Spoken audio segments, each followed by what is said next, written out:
Olá, seja bem-vindo ao resumo da semana da Buildings. Eu sou a Ellen Costa, hoje é dia 15 de abril e eu vou compartilhar com você as principais notícias do mercado imobiliário corporativo desta última semana. Lembrando que as notícias também estão disponíveis no portal da revista Buildings e nas principais plataformas de streaming. E se você estiver assistindo pelo YouTube, o link das matérias está no box e descrição do vídeo. Então vamos para a nossa primeira notícia que foi publicada no portal Suno. FIIs de lajes corporativas apresentam oportunidades. Com movimentos contrários durante estes 2 últimos anos de pandemia, os mercados de fundos imobiliários de logísticas e de lajes corporativas devem se ver mais uma vez separados no pós-pandemia. Em evento realizado pela Suno no último sábado, dia 9, o FII Experience, Fernando Diziaca, sócio-diretor da Buildings, falou sobre a tendência do mercado imobiliário neste pós-pandemia. Segundo o especialista, a expansão do mercado logístico deve arrefecer, enquanto o fim das restrições trará o retorno aos escritórios.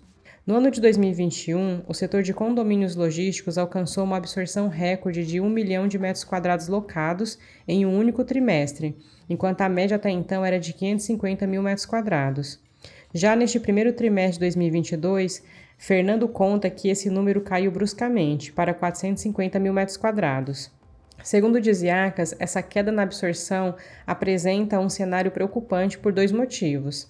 A grande quantidade de galpões que estão em construção e devem ser entregues ao longo de 2022 e o risco de aumento na taxa de vacância que irá influenciar nos preços de locação e, consequentemente, no pagamento de dividendos pelos FIIs. Abre aspas. 3,8 milhões de metros quadrados em condomínios logísticos estão em desenvolvimento. Com isso, 2 cenários podem se desenhar. Se a absorção voltar para 1 milhão de metros quadrados por trimestre, fechamos o ano com uma taxa de vacância razoável. Mas se continuar em 450 mil metros quadrados trimestrais, o mercado não irá absorver e a vacância vai aumentar. Fecha aspas. A taxa de vacância do mercado logístico brasileiro atualmente está em 11,4%. Segundo o especialista, o nível equilibrado para o indicador é de 10%. Muito acima, o poder de negociação fica na mão do inquilino, pela alta oferta, enquanto muito abaixo fica na mão do proprietário pela falta de opções. Enquanto o setor de logística absorveu muito estoque ao longo destes 2 anos e foi o queridinho entre os fundos imobiliários de tijolo, o contrário foi verdadeiro para o setor de escritórios. Segundo Diziacas, no início de 2020, as lajes corporativas viviam um ótimo momento, com taxas de vacância em torno de 10%, grande absorção por parte das empresas e um equilíbrio nas entregas de novos estoques, visto que muitos imóveis ficaram prontos trimestres antes. Mas a pandemia chegou e tudo mudou. Houve devolução de espaços, entrega de alguns novos projetos e, junto à incerteza de quanto tempo a crise sanitária iria durar, a vacância superou os 25%. Segundo o sócio da Buildings, abre aspas, a boa notícia é que a absorção pelas empresas voltou e já fechou 3 trimestres seguidos de alta, ao passo que o pior da pandemia ficou para trás. Fecha aspas. Segundo ele, o setor de lajes corporativas de São Paulo é o mais promissor para os fundos imobiliários.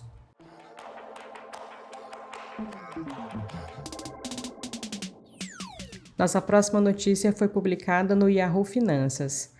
Google investirá 44 bilhões de reais em escritórios para o trabalho presencial.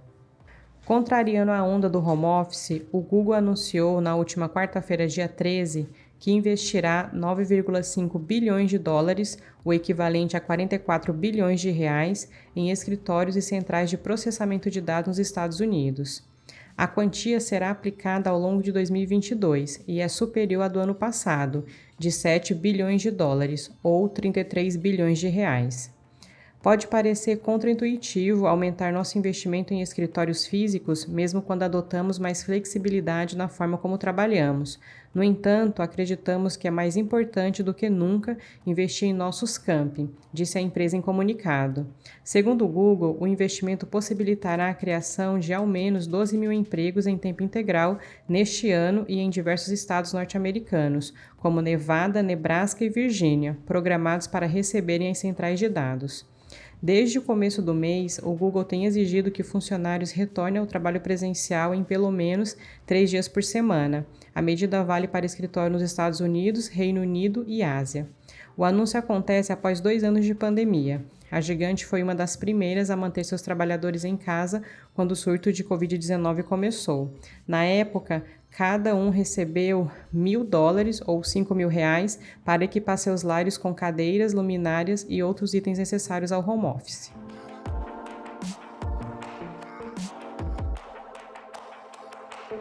Nossa próxima notícia foi publicada no Valor Econômico.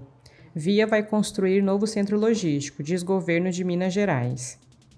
A Via, dona das redes Casas Bahia e Ponto, assinou um protocolo de intenções com o governo de Minas Gerais para investir R$ 36 milhões na modernização de 2 centros de distribuição e construção de uma unidade logística no estado. O acordo foi intermediado pelo Invest Minas. A Via possui 2 centros de distribuição em Contagem, na região metropolitana de Belo Horizonte, e vai instalar um novo em Extrema, no sul de Minas. As unidades atendem à demanda das lojas físicas e do comércio eletrônico. No país, a Via possui 27 centros de distribuição e mais de 500 mini-hubs, pequenos centros de distribuição. A expectativa é que a empresa gere cerca de 1.000 empregos diretos e indiretos nas unidades. De acordo com dados da Secretaria de Desenvolvimento Econômico de Minas Gerais, 20% do comércio eletrônico do país passa pelo estado. Outras varejistas, como Privalia, Amazon e Mercado Livre, também mantêm centros de distribuição no estado.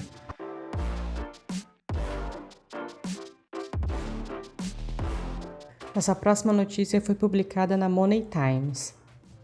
Com forte exposição ao e-commerce, Fundo Imobiliário Vinci Logística é a aposta da Genial.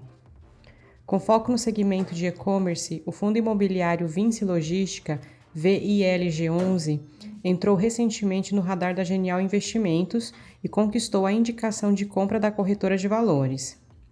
Segundo a analista Isabela Suleiman, da Genial, a recomendação do fundo se baseia na localização de seus imóveis e na exposição ao e-commerce, que nos últimos 2 anos tem tido uma expansão expressiva da área bruta locável nos ativos logísticos.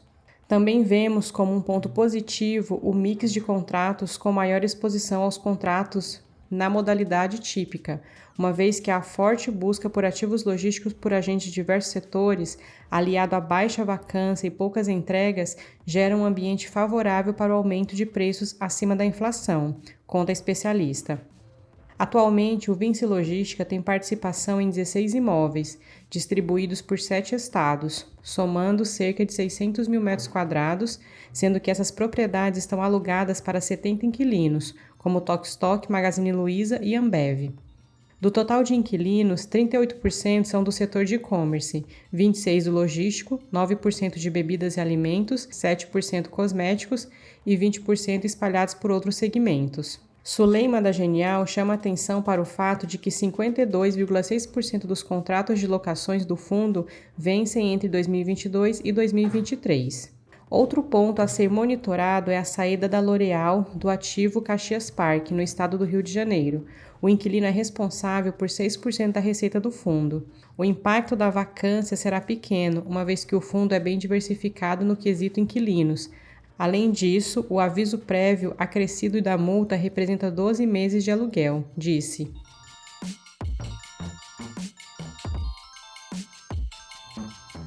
A nossa próxima notícia foi publicada na Exame. Renda fixa também sofre com a alta da Selic. De acordo com o senso comum, é bom investir na renda fixa em períodos de alta da taxa de juros. Há pouco mais de um ano, a taxa Selic estava em 2% ao ano. Mas desde março de 2021 até hoje, o Comitê de Políticas Monetárias do Banco Central fez 9 reuniões, e em todos os encontros a decisão foi aumentar os juros. No total, o ajuste foi de 9,75 pontos percentuais. A taxa Selic atualmente está em 11,75% ao ano, e a sinalização do BC é que o ajuste ainda não terminou e novas altas estão no radar. Entretanto, nem todos os investimentos em renda fixa lucraram com esse cenário. Por trás do nome genérico de renda fixa, existem alguns mercados específicos. No guia de fundos de investimento, por exemplo, as carteiras são separadas em grupos. O mais tradicional é a renda fixa DI. Esse universo abrange os investimentos em títulos atrelados ao Certificado de Depósitos Interfinanceiros, CDI ou a Selic. O CDI é o principal parâmetro de referência do mercado brasileiro. Nos últimos 12 meses, encerrado em março deste ano, o índice teve variação de 6,41%.